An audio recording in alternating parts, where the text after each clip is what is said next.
is launching the 5T only 5 months after its last flagship phone.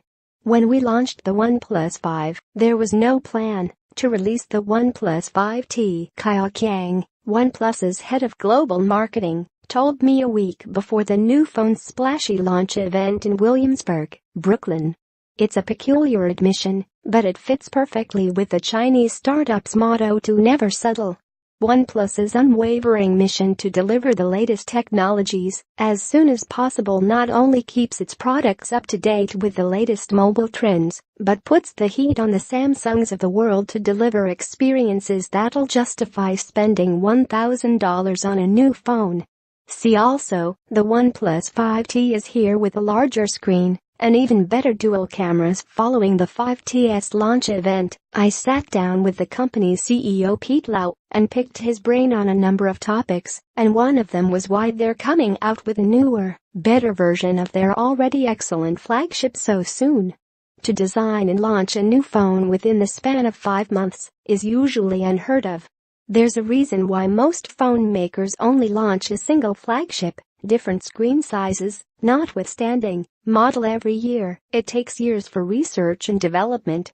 It's usually the case that phone makers are hard at work on the next phone and the one after that long before the current one even launches. But OnePlus is different.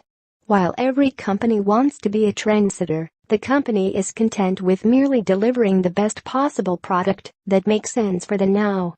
Your first look at the number OnePlus 5T in the flesh at mashabladicpic.twitter.com T6 Urbacui, Raymond Wong Any 3/4 U, at Rwanji, November 16, 2017. Hence why the OnePlus 5T exists.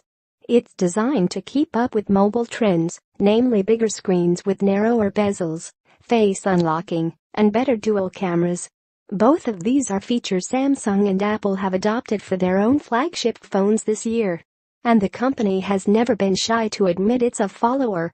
For example, when I grilled Kiang last year on how similar the OnePlus 5 resembled an iPhone 7 Plus, right down to the similarly shaped antenna lines on the back, he told me there are only so many ways to make an iBuddy aluminum phone, and besides, it was the natural evolution of their devices.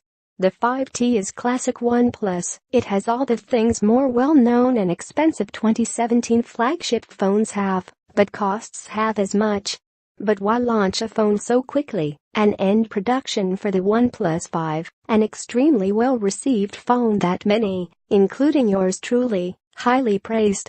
Because the supply chain's ready, and when components like larger edge-to-edge screens and face unlock are affordable enough to include in a phone, they can still sell at the value they want to. Why wait a whole year?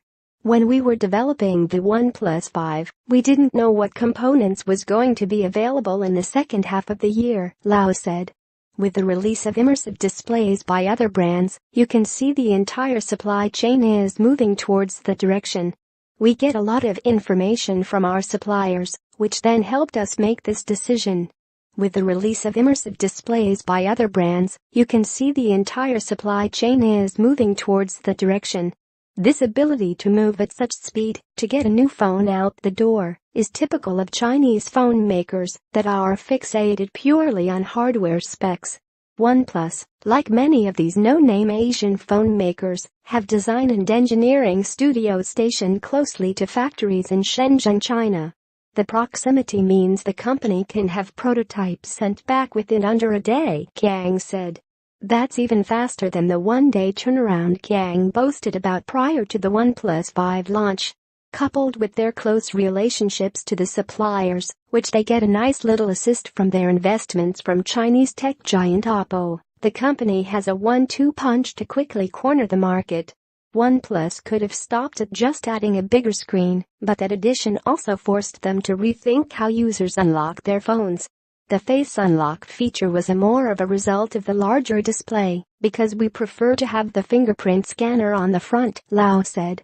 It's a much better user experience, but at the same time, we didn't want to distract from this really immersive front display, so the only way to fix this was to put the fingerprint scanner on the back. But having it on the back isn't a great user experience, so that's when we began thinking about other solutions. For instance, face unlock. Image, Raymond Wong. Mashable. This rapid release cycle is great if you're an early adopter and want the latest and greatest without waiting, but it could rub loyal customers who purchased the original non-T version the wrong way. Ask yourself how you would feel if you were saddled with what is now essentially an outdated phone less than 6 months